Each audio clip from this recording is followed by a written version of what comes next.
मित्रांनो, देऊळगाव राजा हे राजे लखुजीराव जाधव यांच्या जहागिरीमधले एक गाव आणि त्यांचे जे 5 मुलं होते, 5 मुलांमध्ये एक जे गाव वाटून दिले ते देऊळगाव राजा संस्थानचं एक गाव आहे. आणि आजच्या घडीचे ज्या राजे लखुजीराव जाधव यांच्या वंशजातले राजे म्हणजे राजे विजयसिंह जाधव आणि या गावामधलं ऐतिहासिक सोंग म्हणजे पलभट्टी सोंग. तर आपण जी माझ्या मागे बघत आहात ही पलभट्टी बुवा यांची मूळ समाधी आहे. पलभट्टी बुवा म्हणजे कोण?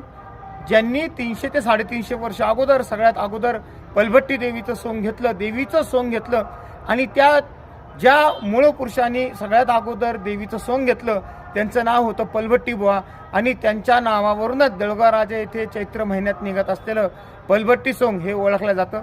मित्रांनो, साधारण रात्री 11 ते 12 वाजता हे पलभट्टी सोंग निघतं आणि अख्खं देऊळगाव राजा इथं या पलभट्टी देवीच्या दर्शनासाठी थांबलेलं असतं.